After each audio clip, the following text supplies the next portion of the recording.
Sistema Michoacano de Radio y Televisión presenta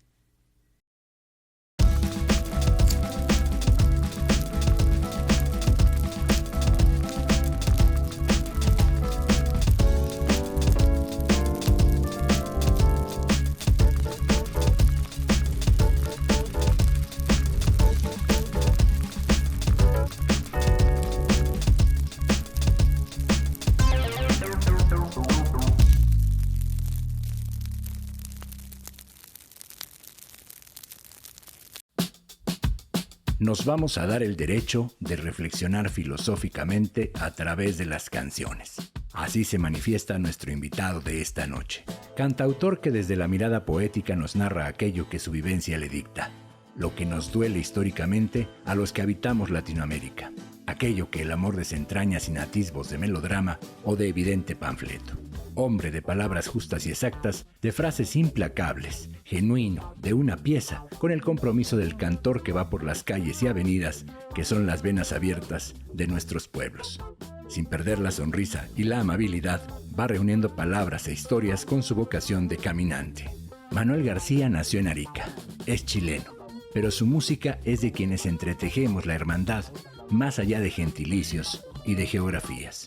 Esta noche, Manuel García conversa contigo y conmigo alrededor de la fogata.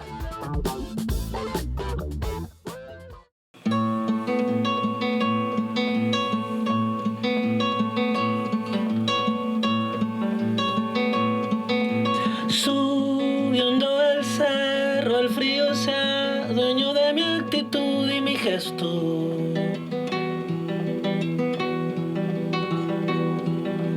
Cruzando mis brazos contra el pecho en la noche como un niño enfermo.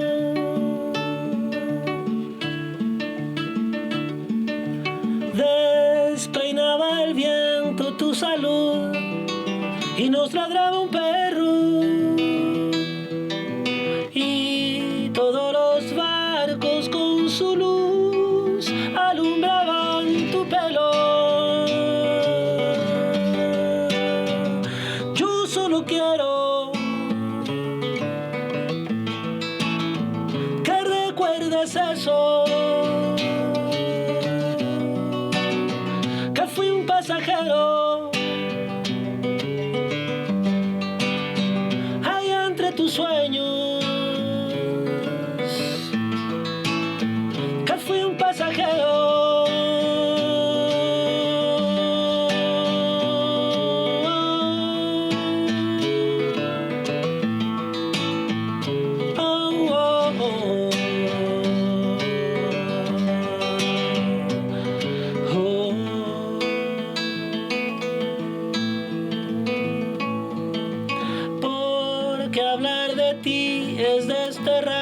A los paisajes que me acuerdo.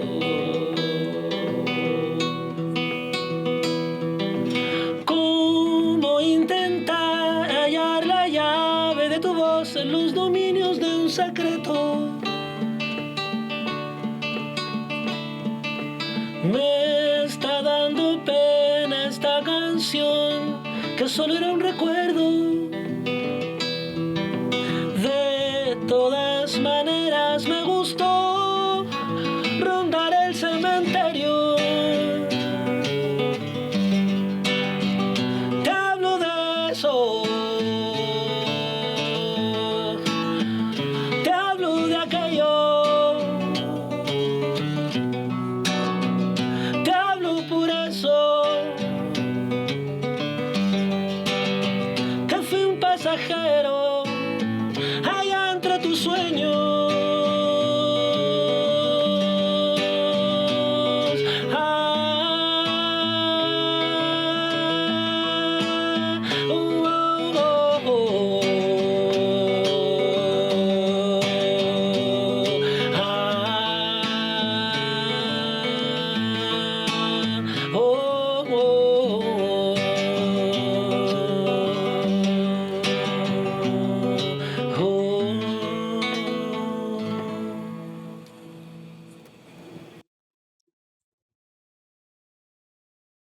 Manuel García, muy buenas Muy noches. buenas noches, Muchas querido. gracias por estar Gracias a usted, aquí maestrísimo. en Muchas La gracias. Fogata.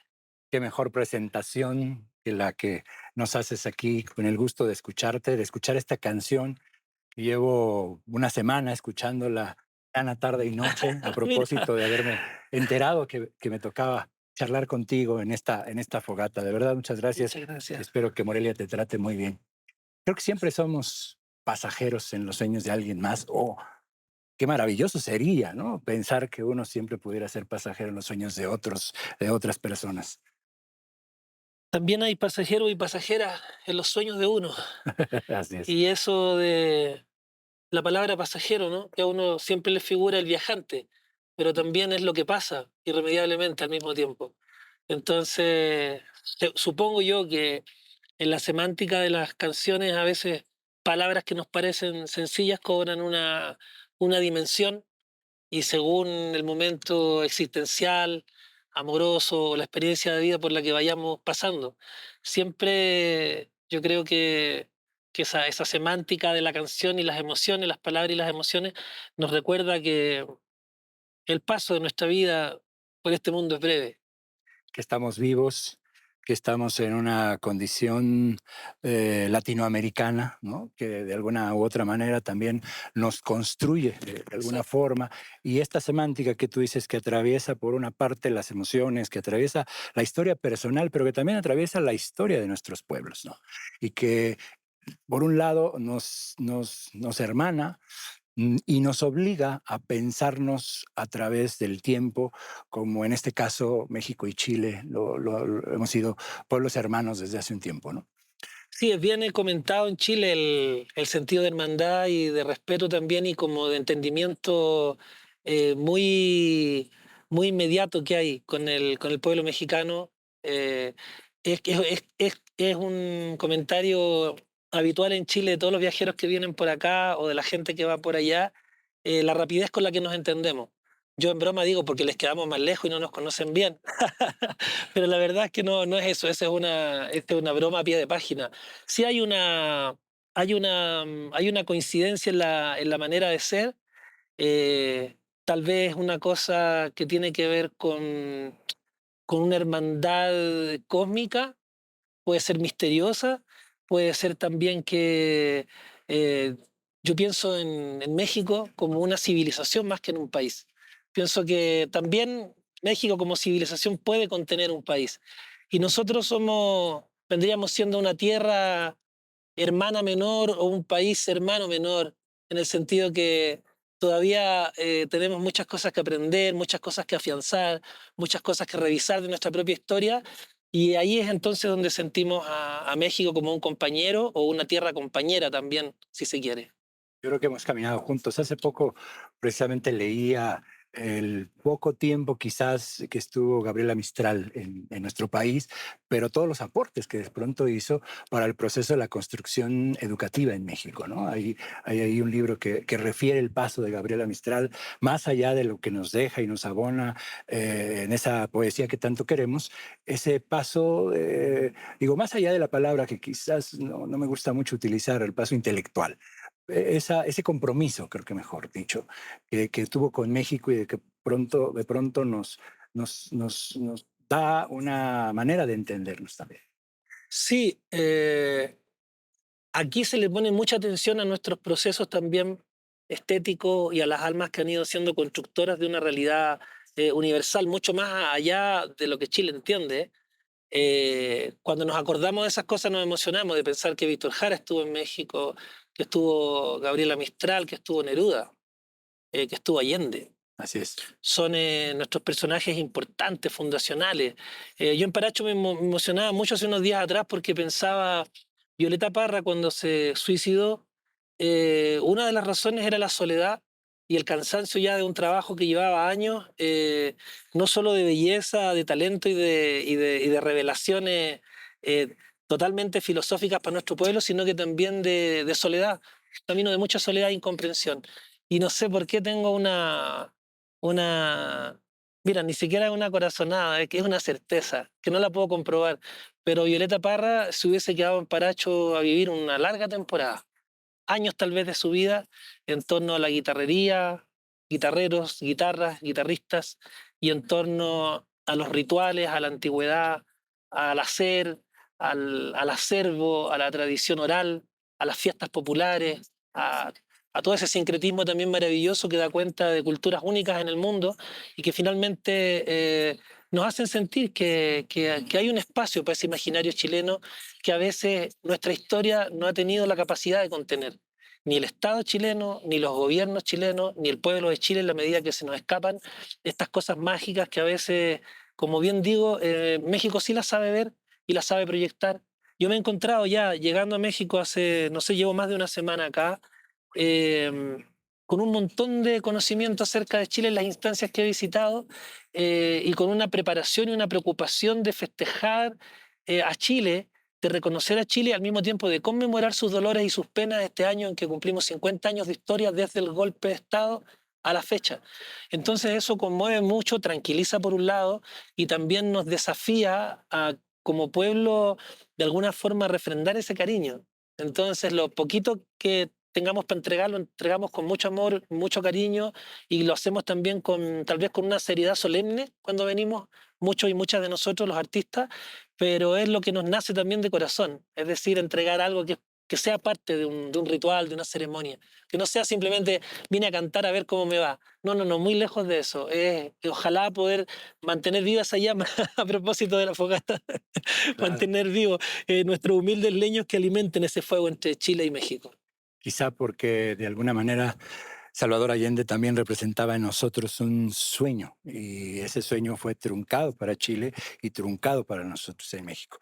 Hablaremos de eso después de una pausa. Manuel García, aquí en La Fogata.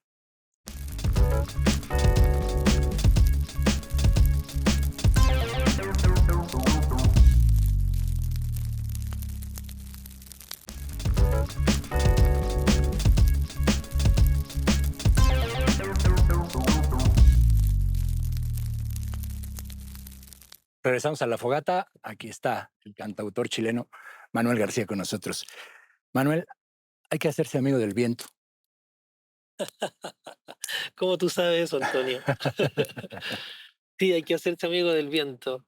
El viento es transformador en la medida que es también el lugar donde ocurre la frecuencia con la que finalmente las cosas vibran. El lenguaje, una guitarra, las nubes que viajan en el viento que hace las mareas, el viento que también nos convoca al silencio y canta, el viento que trae el anuncio de lluvia, el viento que se lleva las cosas que a veces en la vida es bueno que pasen y trae las cosas que uno a veces sueña que vengan, ¿no? El canto de los pájaros, por ejemplo. Entonces, es una cosa muy atahualpeña, pensando en Atahualpa Yupanqui, valorar el viento como un ser vivo, como una posibilidad también de que el viento sea un sujeto de derechos. Así como hemos entendido últimamente la humanidad que somos más frágiles de lo que creíamos y que no debemos ser tan, de alguna manera, orgullosos, ¿no? Y tener esa relación con la naturaleza de igualdad. Alguna vez un campesino me decía que leyendo el viento podía saber si iba a llover, si iba a hacer sol. Y entonces cuando uno dice, yo solamente sé leer palabras, hay gente que sabe leer el viento. Ahí está. Más profundo que eso no hay. De hecho, son, son valores que vienen de nuestras culturas ancestrales. El hecho de también encontrar el espíritu de las cosas, ¿no? En la madera, en un árbol, en una piedra también. ¿Por qué no encontrarle un alma, un sentido, una lógica poética? ¿Para qué no? Si Ujú. es mejor que sí. Somos Claro. todos más felices si pensamos que las cosas están llenas de sentimiento, o por lo menos de propósito. Y en ese trajinar de nuestra vida a través del viento, ¿cómo es que vas atrapando las cosas para ir haciendo una narrativa? Porque me parece que eres poeta, pero eres narrador, ¿no? A veces hay quien lo diferencia, poeta, narrador. A veces creo que son caminos paralelos, pero que van muy juntos. En ese sentido, ¿cómo vas haciendo esta construcción narrativa de las historias que cuentas en tus canciones? Yo trato de que las canciones, por lo general, en mi manera de entenderlas, tengan la posibilidad de que las termine quien las escucha. Es decir, que al suceder en una otra persona, cómo la persona la siente, cómo la imagina y cómo la piensa, es finalmente el lugar donde la canción va a ocurrir. Entonces la canción yo la veo como un ente dialogante, Ujú, parte de las tradiciones orales, así como es también la comida, los cuentos, las historias, los decires de los pueblos, a veces, ¿por qué no? Las anécdotas que también son parte de la trama de la historia, todas aquellas cosas que pueden ser en algún momento la suma de ellas un libro, como en el caso de Cien años de soledad, por ejemplo. Pero también esas pequeñitas cosas pueden ser solo un verso, solo una frase, solo modestamente una canción. Pero mientras esa canción esté dentro de lo que significa la valía del relato oral, y como te digo, de compartirla en función de que hay una otredad, donde la ujú. canción finalmente fructifica o no. Claro, a partir de, bueno, piensas en el otro, hablando de otra edad, piensas en la otra persona, piensas en la manera en que ese discurso se va a constituir en la otra persona. Hay un compromiso de por medio. Digo, yo sé que todo artista puede mirarse de dos formas. Uno, el arte por el arte, quizás, y dos, tener un poco de compromiso a partir de pensar en el tiempo y el contexto en el que se vive. ¿Cómo es la mirada de Manuel García en ese sentido?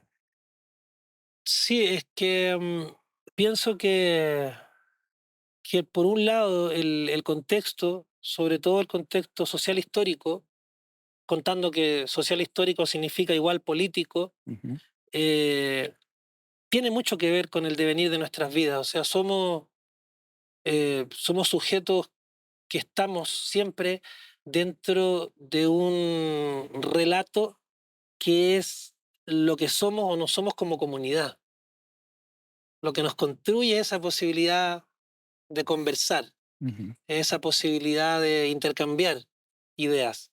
Entonces ese contexto finalmente está siempre presente en la reflexión, lo queramos o no.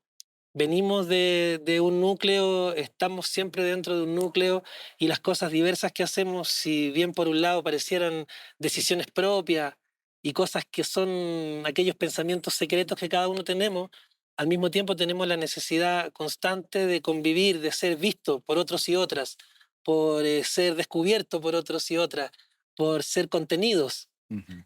por ser de alguna manera también escuchados y al mismo tiempo la necesidad cuando está de por medio la humildad de aprender, la necesidad constante de estar recogiendo con los sentidos abiertos las cosas aquellas que son parte de la magia de la humanidad, pensando en que esa magia no solo está en los libros académicos, en los discos, en las obras de arte o en la institucionalidad completa, sino que esa sabiduría y ese hacer está a veces en los pequeños rincones. Las cositas que nos van construyendo, una metáfora, una manera de resistir a través de la belleza, es también, por supuesto, un gran relato, y ese relato no es en solitario, es en función de una comunidad. El canto es resistencia, la música es resistencia.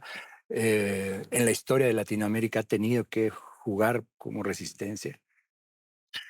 Sí, pienso que nos tocó por alguna razón en la historia de la especie humana, eh, esta problemática de la encrucijada del encuentro con otras culturas, un encuentro que resultó muy brutal para nosotros, muy sangriento, como las Ujú, culturas ancestrales que ya estaban asentadas en nuestros espacios, con una cosmovisión que finalmente, si bien es cierto, ha sido parte de una nueva cosmovisión en el sincretismo que se da, ¿no? Y que en México con las expresiones artísticas y con todo lo que se entrega a través de los rituales y las formas, se nota muchísimo esa yuxtaposición entre culturas. Sin embargo, lo que nos toca desde aquellos días, digamos, desde bendiciones tan importantes como decir que hablamos en castellano y tocamos la guitarra. La guitarra y el castellano vinieron en estas cascaritas de nueces que atravesaron el océano, estas tres cascaritas de nueces que llegaron aquí desde la península. Sin embargo, nos ha tocado el sentido de resistir. ¿Resistir qué? ¿Qué es lo que resistimos? Resistimos no perder la sabiduría de nuestras antiguas tradiciones. Resistimos el no ser abusado, resistimos el no ser robado, el no ser expoliado, desconocido. modificados, esclavizados, injustamente tratados.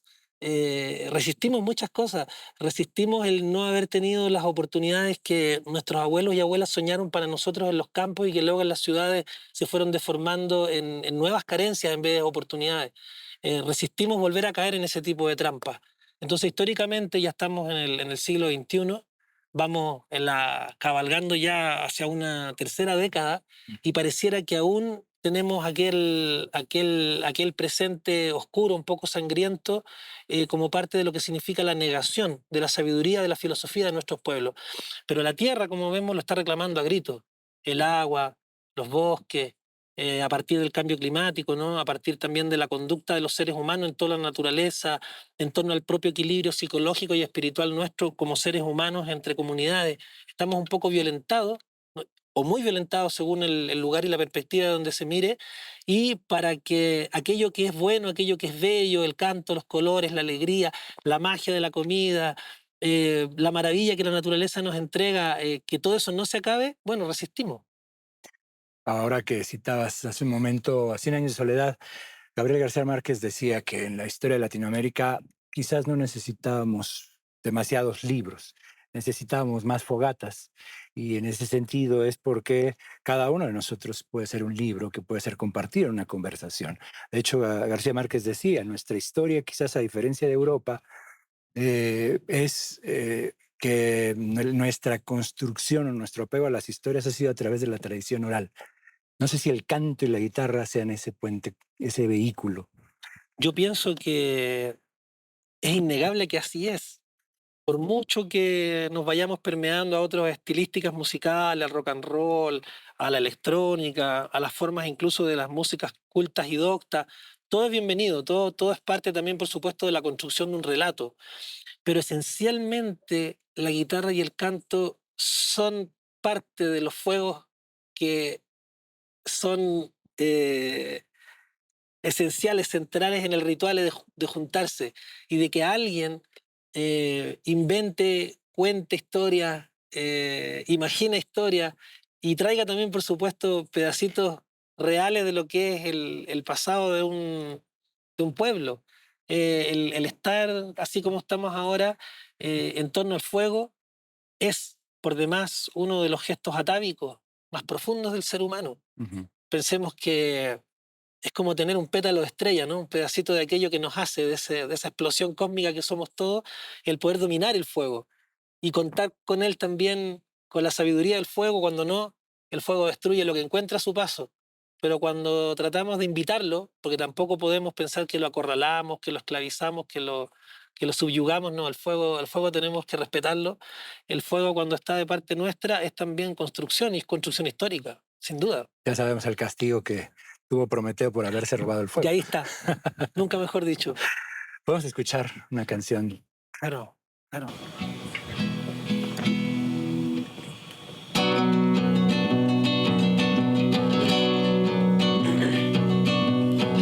Te voy a cantar un canto de resistencia.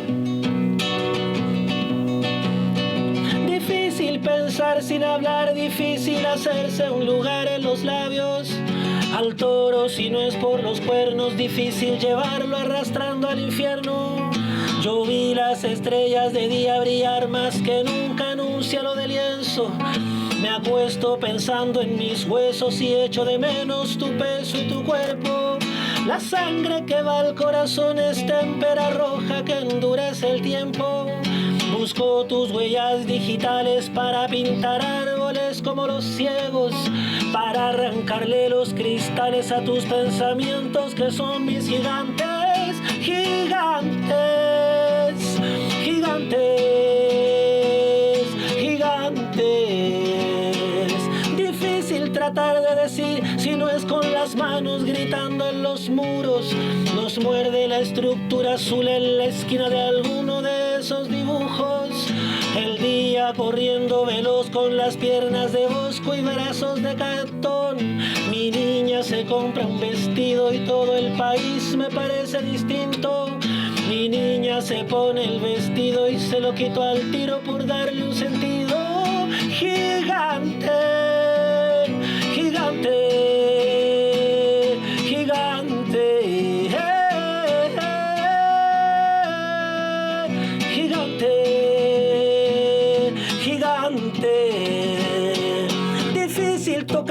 guitarra si el papel mural se desprende por nada.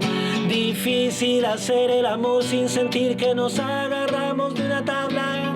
Si la vida es como un naufragio, que sea feliz el que pasa remando. Que baile la Virgen María entre tanto, pero que baile con el diablo. Para arrancarle los cristales a tus pensamientos, que son mis gigantes, gigantes, gigantes, gigantes, gigantes, gigantes.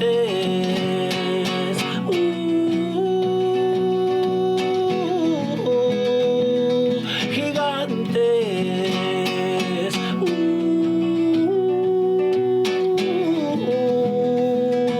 Gigantes.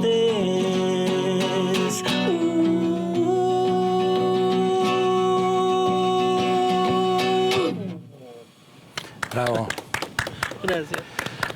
Manuel, tenemos que hacer una pausa, pero bueno, este asunto de nuestra historia, de nuestro hermanamiento a través de esta canción, de esta canción de resistencia, de amor y de esperanza, diría yo, ¿no? Vamos También. con eso. Qué lindo.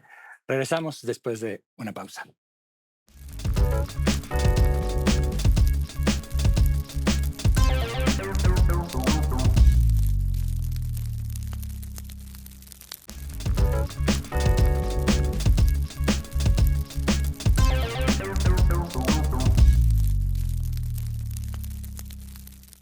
Regresamos a La Fogata con Manuel García. Manuel, tú naciste en Arica, en Chile. Y yo escuché alguna vez que decías que todo mundo regresa a su tierra. ¿Cuántas veces has regresado? No solo físicamente, ¿cuántas veces has regresado? Tienes que regresar para, no sé si la palabra es la correcta, para relaborarte, para rehacerte, para reencontrarte. Este, yo he tenido que volver varias veces a la Ciudad de México, a la calle Buen Tono 282 en la colonia industrial, para saber un poco quién soy y dónde viví mi infancia. No sé si en tu caso pasa igual. Claro, yo vuelvo a mi lugar de origen, un barrio muy humilde en el desierto del norte chileno, que eran aldeas un poco macondianas. A propósito que hablábamos de García Márquez, ¿no? Cuando dice que el mundo era tan reciente que para nombrar algunas cosas había que señalarlas con la punta del dedo. Y eso es porque, claro, es la metáfora de los comienzos y de donde yo soy eran comienzos. La gente se iba del sur de Chile a buscar expectativas al norte, a lugares donde se estaban instalando las industrias también y la promesa de un Chile mejor a través de la gestión de Allende. Todo eso fue truncado, por supuesto, después por la dictadura, pero mientras nos instalamos hay esa instalación de comenzar lo fundacional desde la nada, cuando tu piso es de tierra y tu casa es una choza y tus vecinos son pescadores, son mineros, son obreros, obreras. Entonces, el origen de las cosas es un poco griego también. Está la fábula, ¿no? El casi vivir en la luna para nosotros, mirar el desierto, salir al patio. Entonces, el mar, de cierta manera esa comunicación con las culturas antiguas. Ahí está instalada la cultura chinchorro, justo donde nosotros se suponía que los pobres tenían que irse para allá, digamos. Antiguas culturas habían habitado esos cerros y con la magia de momificar, mucho antes que los egipcios. 10.000 años de antigüedad tienen antes de Cristo tienen las momias chinchorro y ellos eran sabios, transportaban su cementerio, se iban con su gente, momificaban también fetos, embriones, había toda una filosofía, un sentido de la vida y la muerte muy especial. Esas cosas son las que uno tal vez va a encontrar, esa especie como de fantasmagoría con la que uno se echa a andar a la vida cuando uno es niño. Y finalmente hay una parte de uno que nunca se va de los lugares, po. Y uno ahí ve como esa parte nueva que es el que se hace al mundo, luego cuando vuelve, cómo conversa con esa parte aquella que se quedó. Entonces, yo estoy constantemente, si no en una canción, en un imaginario, a través de una noticia, o físicamente yendo, conectando con mi pequeño pueblito, mi pequeña aldea, la población Miramar, porque se ve el mar desde la población, en el Cerro La Cruz, donde vivíamos esta barriada humilde que descubrimos al mundo así tan recientemente como lo fue Macondo. Y en esa infancia, juventud, ¿cuáles fueron tus lecturas o a quién escuchabas? ¿Quiénes son así como tus héroes nacionales, personales? Sí, mi madre era muy dada a la lectura, entonces siempre incentivó que nosotros leyéramos. Mi padre el canto, por eso que por ahí heredé un poquito también de él la guitarra y otro, lo digo poquitos, porque Mm. uno hace lo que va pudiendo hacer con los instrumentos y también con la palabra a través de la poesía. De niño a mí me interesó mucho la literatura, me conmoví con escritores chilenos como Manuel Rojas, por ejemplo, eh, naturalmente con quienes se conocen aquí, Pablo Neruda, que lo escuchamos desde muy pequeño, Gabriela Mistral, con, con imágenes de literatura chilena que representaba también de alguna manera el dolor de nuestros pueblos. Era capaz de verse a través de la literatura un análisis de nuestra tierra, desde un punto de vista muy poético, como suele ser Chile, a veces desgarrador, pero también muy fascinante. Francisco Coloane, pensando hacia el sur, los poetas Gonzalo Rojas también, ¿no?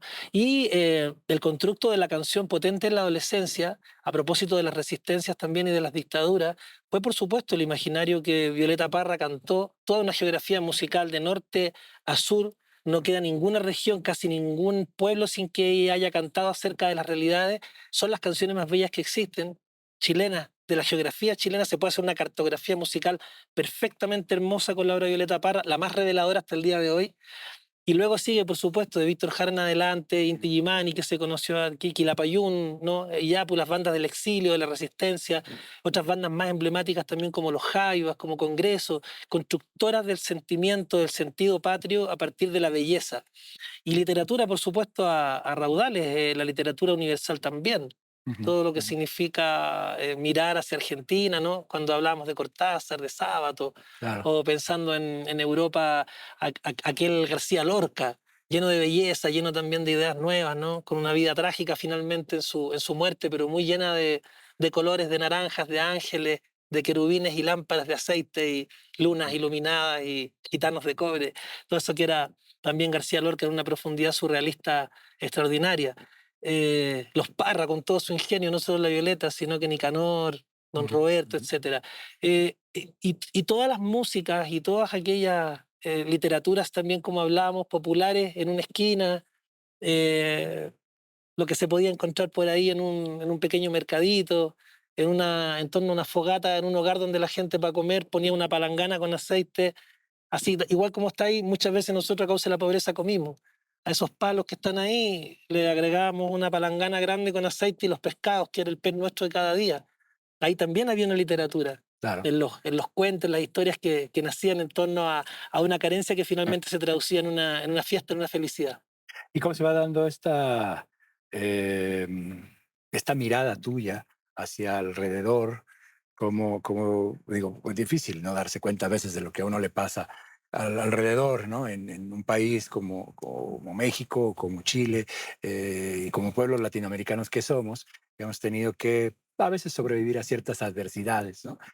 ¿Cómo empiezas a mirar tu entorno y empiezas a decidir cuál va a ser tu forma de pensar frente a eso que tienes? Porque eh, el lugar donde nos reflejamos de manera más bella, donde alguien nos supo eh, observar también y hablarnos, era precisamente en el mundo del canto. Entonces, yo sin querer tenía un poquito el oficio de cantar por casa, pues acompañaba a mi padre en muchos cantos, de muy chiquitito, pero era un canto para atender visitas y para entretenerse los fines de semana un poco, pero se fueron colando los cantos existenciales, en aquellos que nosotros nos sentíamos reflejados. Comenzar a dialogar con eso no fue nada difícil, todo lo contrario, fue algo que nos hacía falta. Eh, ya en la adolescencia también tener esta especie de ansiedad porque tu artista publique pronto su nuevo disco y el disco no aparece nunca y empezar a imaginar cómo ese disco va a ser cuando aparezca y te das cuenta que tú mismo estás sin querer creando canciones. Uno empieza, ¿no? A locubrar algo que tal vez fuera a pasar y comienzas entonces a sospechar cuál es el regalo de los Reyes Magos y ese regalo finalmente ya está depositado en ti. Germina en ti en la medida que, como te digo, trata de agradecer a quienes te vieron, quienes te sintieron, quienes hablaron de ti y quienes te transformaron en un ser bello a pesar de las carencias. Y ponerse en consonancia con eso tal vez es comenzar a pensar, a utilizar la herramienta de la razón para poner al servicio de los sentimientos y de también, ¿por qué no?, la realidad más descarnada y verdadera, que es la que te toca vivir y dejar testimonio de ello. ¿El primer instrumento que tuviste fue una guitarra? ¿El primero Fue que una guitarra de marca Londra, muy sencilla, que a la que le poníamos a veces, las primeras cuerdas las poníamos con lienza de pescar porque se cortaban. Entonces íbamos donde los pescadores vecinos y conseguíamos un par de cuerdas de pescar. Y claro, aparte de que la guitarra quedaba como con olor a pescado y nosotros también con los dedos toda la semana andábamos pasados a pescado, duraban muy poquito, duraban para una canción y ya se iban soltando con el calor, con el sol del norte, pero era una guitarra casera, de hogar, con la cintita roja típica que se cuelga en un clavito en la pared, la guitarra de rancho humilde. ¿Quién te enseñó a tocar? Yo aprendí mirando un poquito a mi papá, después mi hermano que tiene 2 años más que yo también aprendió, empezó como empecé a escuchar en él la guitarra un poco más sofisticada y recuerdo que un día que estaba enfermo, me quedé en casa, yo tenía como 10, 11 años y escuché en un programa de radio de la Universidad de Tarapacá, donde después estudié historia, escuché un programa de música clásica y era guitarra clásica. Entonces yo miraba la guitarra que estaba en la pared y entendía que lo que estaba escuchando era una guitarra, pero no podía creer que Sí, había una... tuviese toda esa capacidad de desarrollarse, todo ese potencial armónico y dinámico en torno a la belleza. Entonces me acuerdo que ya apenas me fui mejorando un poco y se me fue pasando la fiebre, bajé la guitarra y ya medio enfermo así en la cama la empecé yo creo que a estudiar, a entender de dónde salían esos sonidos. Y de ahí en adelante la voluntad de muchos compañeros y compañeras que tenían la oportunidad, ya pasé del colegio al liceo. El liceo no era igual que el colegio, había que ir a otro lugar, ya uno se hacía más grande, 14, 13 años, ir a un colegio. Ahí también tuve muy buenos compañeros y compañeras, sobre todo uno que se llamaba Claudio Guerrero, que me enseñó mucha guitarra, porque él tocaba muy bien y se quedaba los recreos completos, atendiendo mi necesidad de cada vez tocar lo mejor posible. ¿Y recuerdas un poco qué fue lo primero que compusiste, la primera canción, los primeros versos? Sí, recuerdo algunas canciones que escribí, Venga la vida, puede ser, tenía 19 años, tenía 14 años cuando escribí también algunas tres o cuatro, que mis compañeros me criticaron mucho, porque tocábamos con una banda que se llamaba Pachaguaina, que significa Tierra Joven. Ujú. Teníamos un grupo, teníamos 13 años y teníamos los ponchos, las guitarras y todo, porque algunos profesores nos escucharon tocar y nos facilitaron instrumentos y se mandaron a diseñar unos ponchos para que tocáramos como oficialmente por el colegio. Y entonces Pachaguaina pasó a ser como una especie de banda ya como bien institucionalizada. Y cuando digo institucionalizada es de colegio, ¿no? En esa institución. Sí, sí, sí. Y que teníamos ensayos formales. Y entonces ahí, bueno, mis compañeros eran muy críticos con mis primeras canciones y entonces eso me colaboró y me ayudó muchísimo también a ir desarrollando luego un lenguaje, ojalá lo más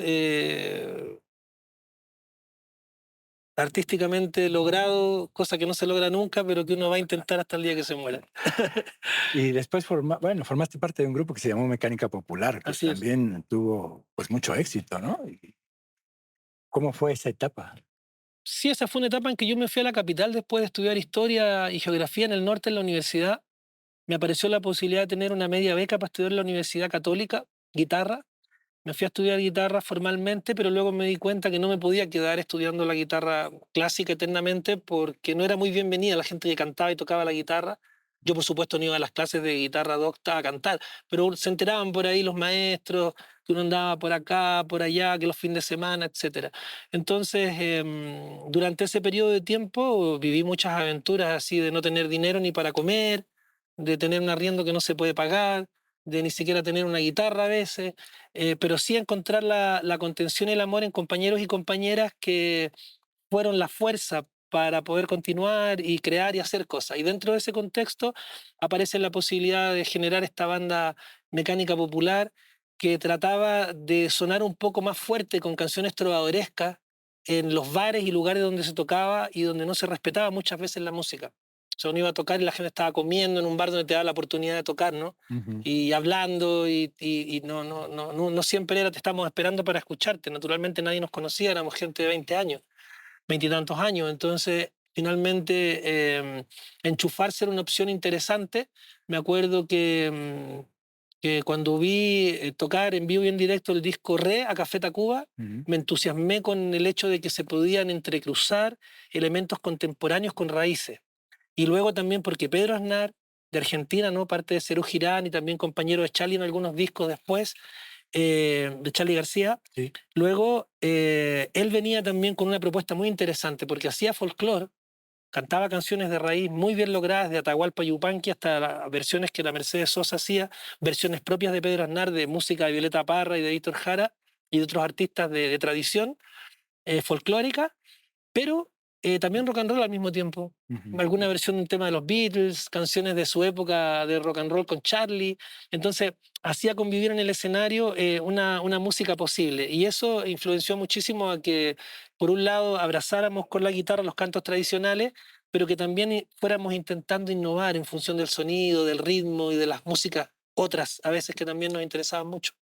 Hoy me parece que esto que nos relatas es el reflejo de lo que hoy escuchamos a lo largo y ancho de Latinoamérica, ¿no? Parecería que todo se ha convertido maravillosamente en un gran género donde se hermanan la música de raíz de los diferentes pueblos y vemos convivir instrumentos que a lo mejor serían de ciertos orígenes, pero que de pronto los vemos todos arriba de un escenario y ahí ya no podríamos hablar realmente de música chilena, mexicana, argentina, porque ni siquiera tendría sentido, ¿no? Así Me es. parece que hoy hay una gran fusión, ¿no? En Latinoamérica.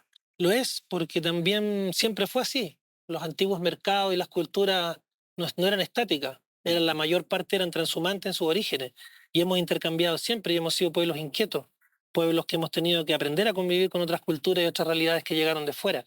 Entonces eso yo creo que hace que como mesoamericanos acá, como latinoamericanos más allá, tengamos la capacidad de absorber, la humildad de aprender, el valorar, el también soñar con enriquecer nuestro propio acervo y lo que sabemos hacer en función de una comunicación universal. Es decir, finalmente todo esto que decimos influencias o que se va fusionando en el tiempo en la música es puro amor y cariño por alguien que escuchó una canción que le gustaba, una forma musical que quiso incorporar a su propio hacer y que le resultó de una manera porque esa manera de cómo lo entiende no puede dejar de tener su propia óptica, que es el lugar que al principio decíamos, que es el contexto social histórico que también te rodea. Claro. Claro, Tenemos que hacer una pausa, Manuel. La vamos. última, tristemente la última, porque entramos al último bloque del programa y regresamos aquí a la fogata y, por supuesto, a escuchar cantar a Manuel García. Volvemos.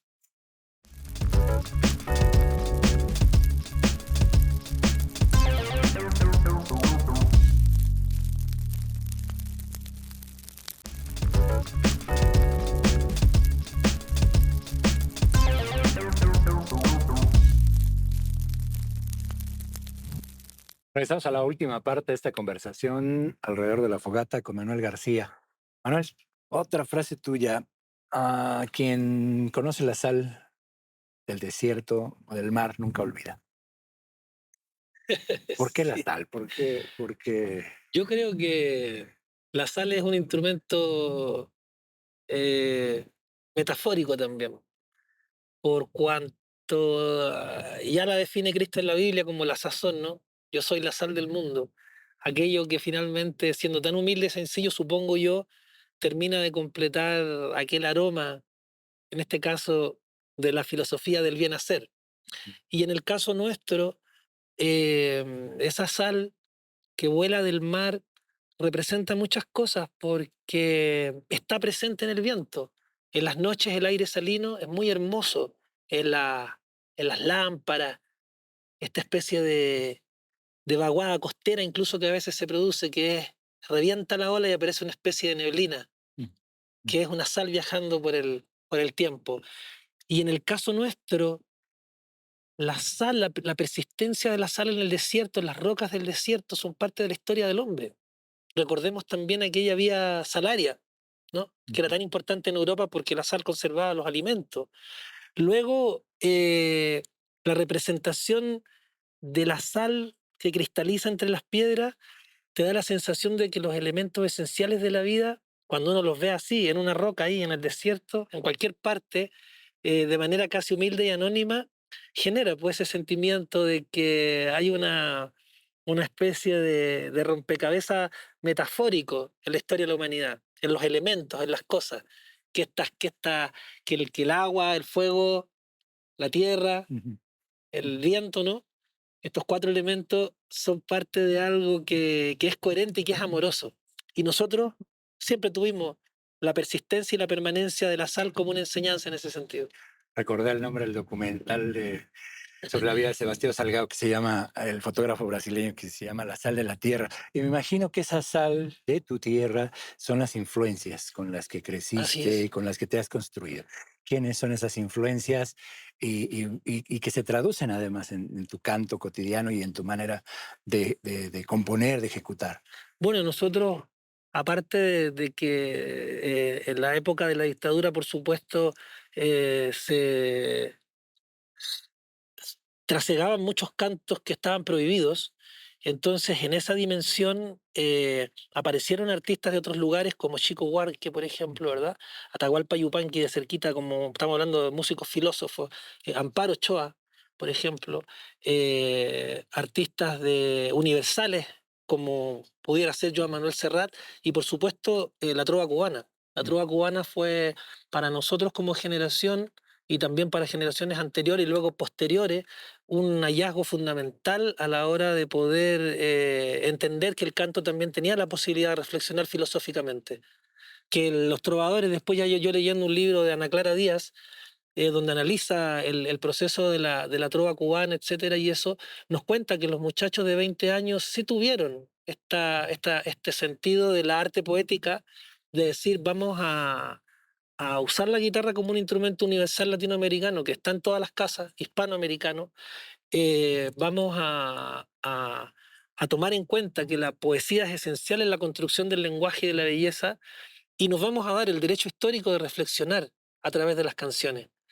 Todavía yo creo que no habían hecho ni las canciones, o muy las primeras intuitivas canciones. Y sin embargo, esta premisa se transformó luego en una influencia que ha sido parte de las resistencias, del pensamiento, de la felicidad también y de la claridad de nuestros pueblos.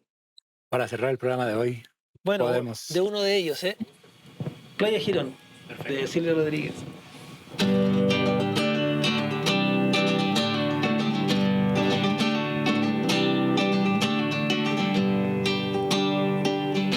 Compañeros poetas, tomando en cuenta los últimos sucesos de la poesía, quisiera preguntar,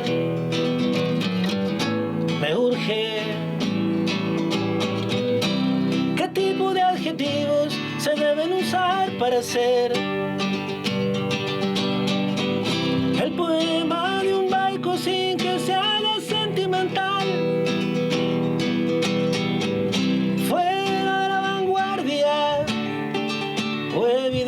Panfleto, si debo usar palabras como flota cubana de pesca y Playa Girón.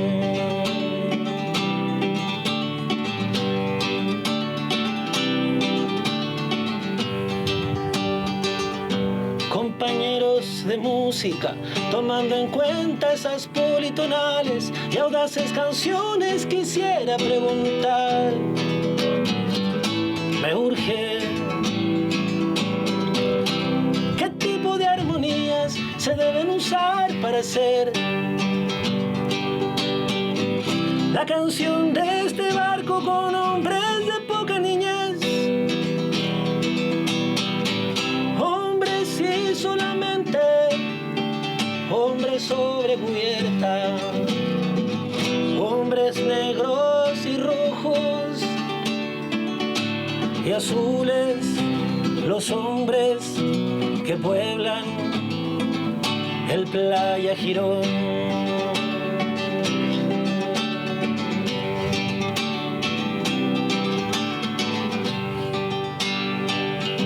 Compañeros de historia, tomando en cuenta lo implacable que debe ser la verdad, quisiera preguntar,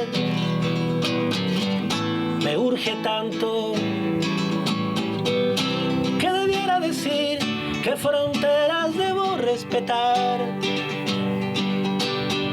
Si alguien roba comida y después da la vida, ¿qué hacer?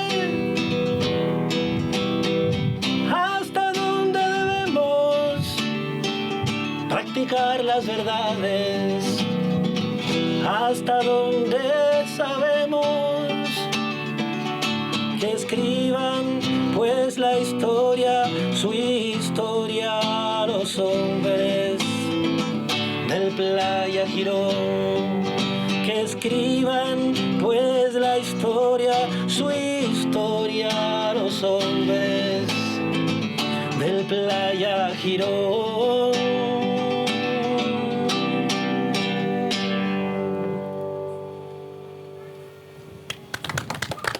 Muchas gracias, Antonio. Nos toca contar Muchas gracias. nuestra historia. Y bueno, pues ahí, tomando el ejemplo de Chile, me parece que en México lo estamos haciendo. Para despedirme así de manera rápida, alguna vez le preguntaron a Atahualpa Yupanqui cómo quería que la historia lo nombrara, y él dijo como payador. ¿Cómo te gustaría que la historia te nombrara a ti? Como caminante.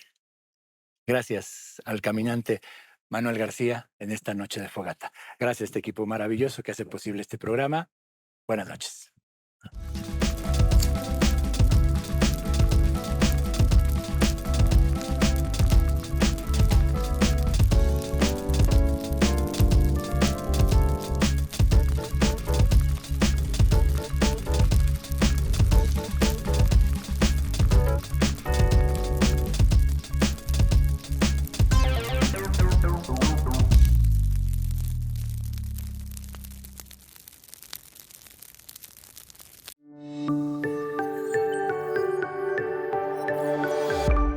Sistema Michoacano de Radio y Televisión presentó